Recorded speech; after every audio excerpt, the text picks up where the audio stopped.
الحمدللہ آج کے اس پروگرام کا عنوان ہے Jerusalem belongs to Muslims part 16۔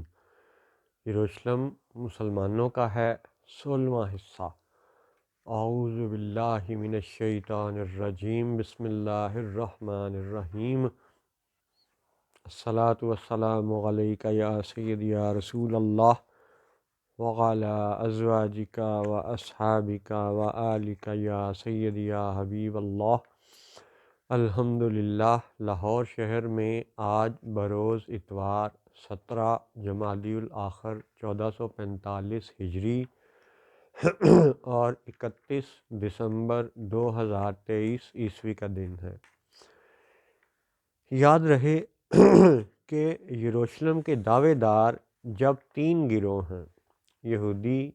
عیسائی اور مسلمان، تو پھر چند حقائق بڑے دلچسپ ہیں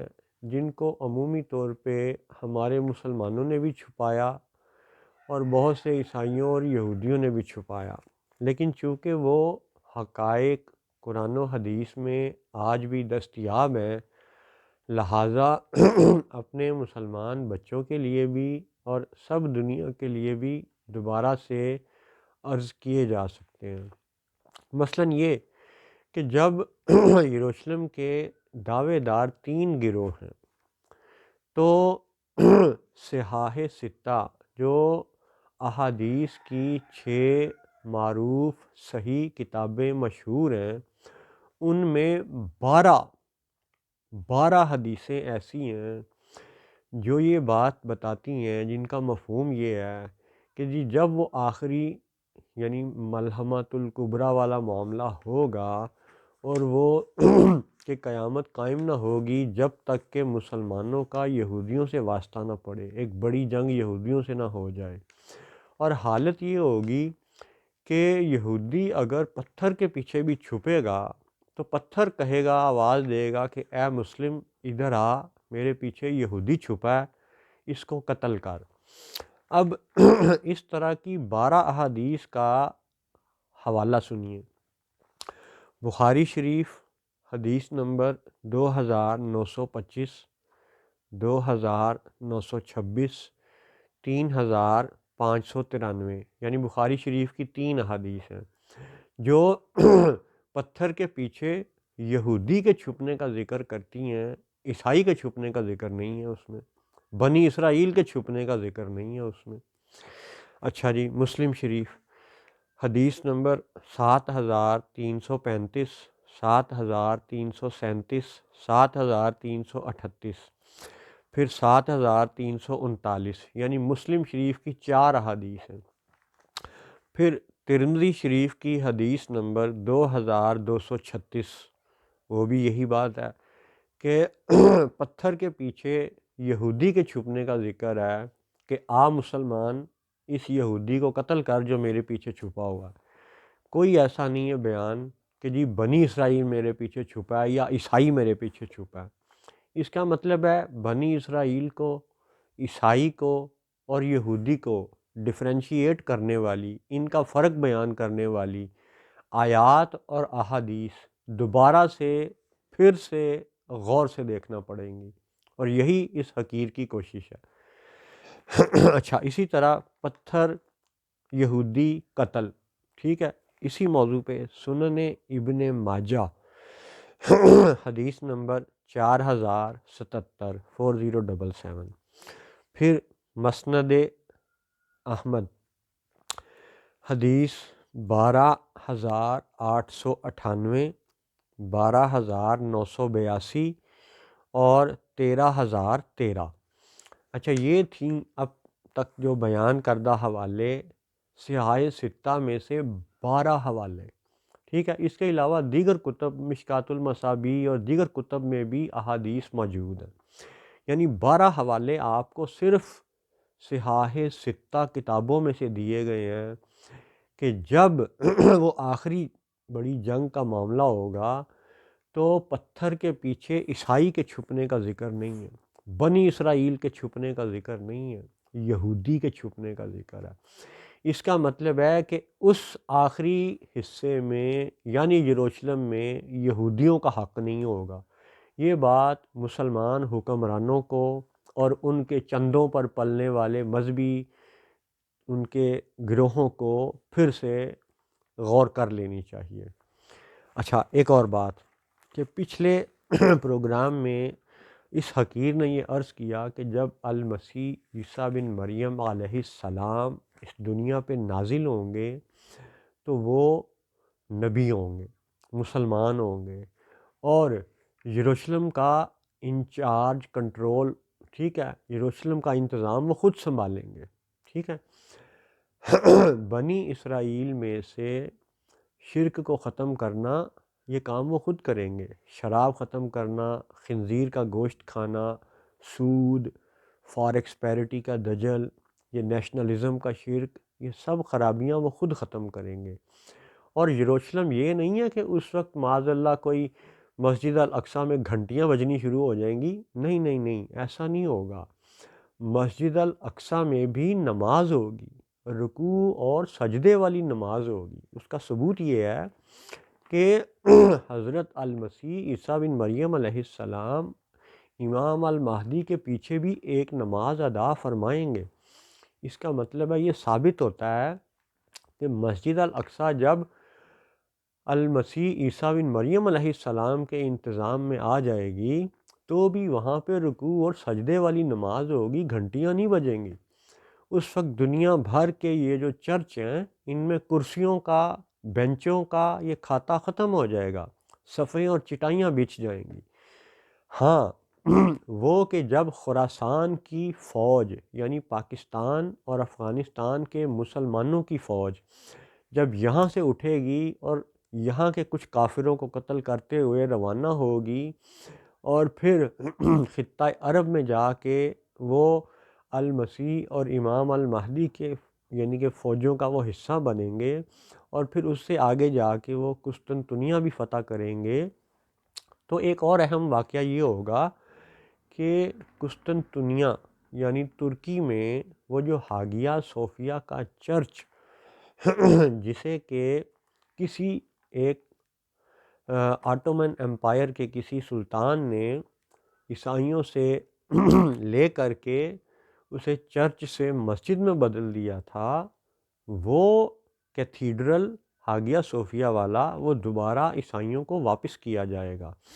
اور اگین کہ جب مسلمان فوج وہ کیتھیڈرل عیسائیوں کو واپس کرے گی تو پھر یہ سمجھ لیں کہ وہاں پہ گھنٹیاں بجنی بند ہو جائیں گی، چرچ میں بینچوں والا کھاتا ختم ہو جائے گا، صف بچھے گی، چٹائی ہوگی، اذان اور نماز والا سلسلہ المسیح عیسیٰ بن مریم علیہ السلام کی قیادت میں ہوگا۔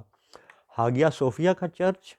اور یروشلم کی مسجد الاقصیٰ یہ دونوں ایسے مقامات ہوں گے جن کی وجہ سے مسلمانوں اور عیسائیوں کی وہ دوستی پختہ ہو جائے گی، جس کا کہ حدیثوں میں اشارہ ہے، ذکر ہے کہ ایک وقت آئے گا کہ جب یہ دونوں گروہ دوست بن جائیں گے۔ اس پہ مزید آیات پیش کی جائیں گی، ابھی آپ یعنی ایک خاکہ سمجھیں کہ جب المسیح عیسیٰ بن مریم علیہ السلام آئیں گے تو وہ مسلمان ہوں گے۔ مسلمان یہ فیل نہ کریں کہ بھئی ہم مکہ والے، ہم مدینہ والے، ہم جناب یروشلم کو عیسائیوں کے حوالے کیوں کریں، اور بھئی اس وقت وہ عیسائی نہیں ہوں گے، وہ عیسیٰ کے ماننے والے لفظ عیسیٰ کی نسبت سے تو عیسائی کہلائیں گے، لیکن بائی ڈیفینیشن وہ مسلمان ہوں گے، کیونکہ عیسیٰ علیہ السلام زندہ نبی ہیں، زندہ اتریں گے اور نبی ہوں گے، مسلمان ہوں گے۔ اور ان کے مسلمان ہونے کی ایک شان کو آپ یوں بھی دیکھیں کہ سنن ترمذی شریف کی حدیث نمبر 3617 کا خلاصہ یہ ہے کہ جب عیسیٰ اپنی طبعی وفات پائیں گے تو وہ مدینہ منورہ میں دفن ہوں گے، جناب محمد الرسول اللہ صلی اللہ علیہ وسلم کے روضہ انور میں دفن ہوں گے۔ یہ بھی ان کے مسلمان ہونے کا ثبوت ہے۔ اب رہ گئی بات یہ، خلاصہ آپ یہ سمجھیں کہ تین گروہوں میں سے یہودی، عیسائی، مسلمان، یہودیوں کا تو یروشلم پہ کوئی حق نہیں ہے، ٹھیک ہے، اور رہ گئے کہ عیسائی اور مسلمان یہ دونوں اس وقت اس طرح اکٹھے دوست ہو جائیں گے کہ ایک ہی گروہ شمار ہوگا، اور جب پتھر کہے گا کہ اے مسلم آ، میرے پیچھے یہودی چھپا ہے، اسے قتل کر،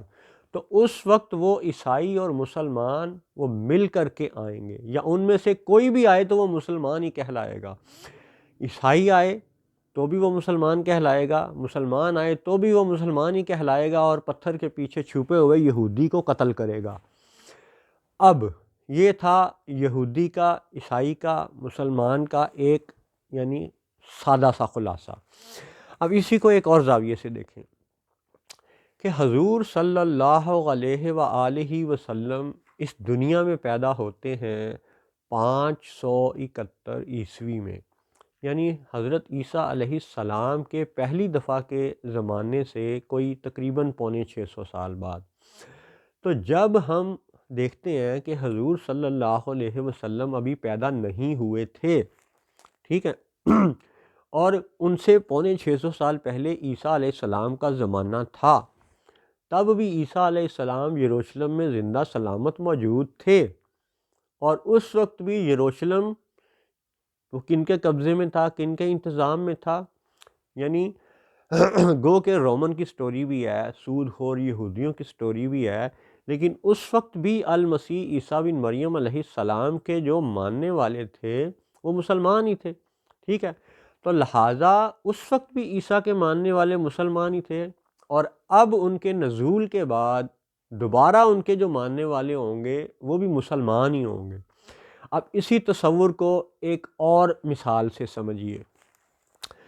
آج جو مسلمان حکمران ان یہودیوں کا ساتھ دینے پر تلے ہوئے ہیں ظاہری طور پر، اور مجرمانہ خاموشی کی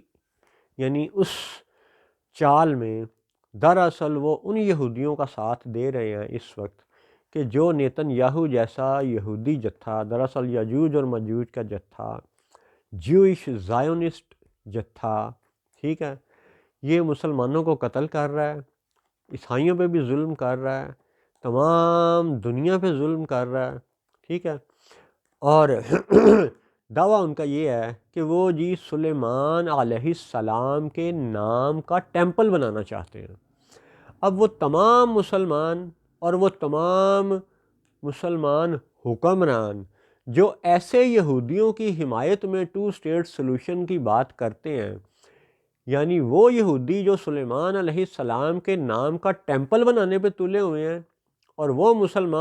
مسلمان حاکم جو ان یہودیوں کا ساتھ دینے پہ تلے ہوئے ہیں 2 اسٹیٹ سلوشن کی بات کر کے، ان سب کو یاد دہانی کے طور پہ، ٹھیک ہے، پھر سے قرآن پاک کی آیات کا حوالہ آپ کے لیے پھر سے رکھا جاتا ہے سامنے۔ سورۃ النمل 27ویں سورت 31 نمبر آیت، جب حضرت سلیمان علیہ السلام ہدہد کے ذریعے خط لکھ کے بھیجتے ہیں ملکہ سبا کی ملکہ کو، ٹھیک ہے، تو وہ اس خط میں جب حضرت سلیمان علیہ السلام اس ملکہ کو دعوت دیتے ہیں تو دیکھیے کہ وہ کون سا دین اختیار کرنے کی دعوت دیتے ہیں۔ سورہ نمل آیت 31، اعوذ باللہ من الشیطان الرجیم، اللہ تعالوا علی واتونی مسلمین، یعنی اس کا مفہوم یہ بنتا ہے کہ یہ کہ مجھ پر بلندی نہ چاہو اور مسلمانوں میں سے ہو جاؤ، یعنی حضرت سلیمان علیہ السلام اس ملکہ کو یہ نہیں کہتے کہ تم یہودی ہو جاؤ، وہ یہ کہتے ہیں کہ واتونی مسلمین، مسلمانوں میں سے ہو جاؤ۔ اور پھر اسی کی مزید تائید یہ ہے کہ سورۃ النمل کی آیت نمبر 38 میں ملکہ کے مسلمان ہونے کا بیان ہے، یہودی ہونے کا بیان نہیں ہے۔ سورۃ النمل کی آیت نمبر 42 میں، آیت نمبر 43 میں، ٹھیک ہے، یعنی کہ ان تینوں آیات میں ملکہ کے مسلمان ہونے کا بیان ہے، یہودی ہونے کا بیان نہیں ہے۔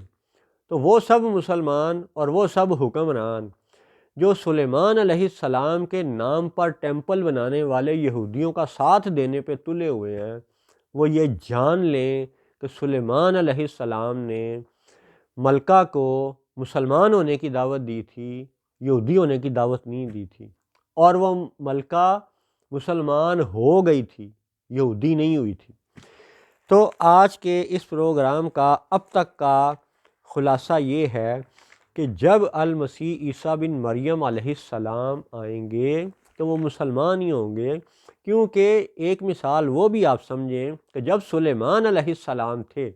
ٹھیک ہے، اس وقت تو ابھی عیسیٰ بن مریم کا زمانہ نہیں ہے، عیسائی ہونے کا تو تصور ہی نہیں ہے، اور اس زمانے میں بھی وہ مسلمان تھے سلیمان علیہ السلام، اور ان کے جو اصل ماننے والے تھے وہ بھی مسلمان تھے۔ لہٰذا یروشلم پر اگر محمد الرسول اللہ صلی اللہ علیہ وسلم کے نام کا کلمہ پڑھنے والے حاکم نہ بھی ہوں تو بھی ان الدین عند اللہ الاسلام، اسلام وہی ہے دین، شروع سے آخر تک اللہ کے ہاں دین اسلام ہی ہے۔ تو جو بھی سچا نبی آیا اس نے دین اسلام ہی کا وہ پرچار کیا، یعنی سلیمان علیہ السلام بھی مسلمان، بنی اسرائیل بھی مسلمان، عیسیٰ علیہ السلام بھی مسلمان۔ ہاں البتہ یہ بات کہ پتھر کے پیچھے جو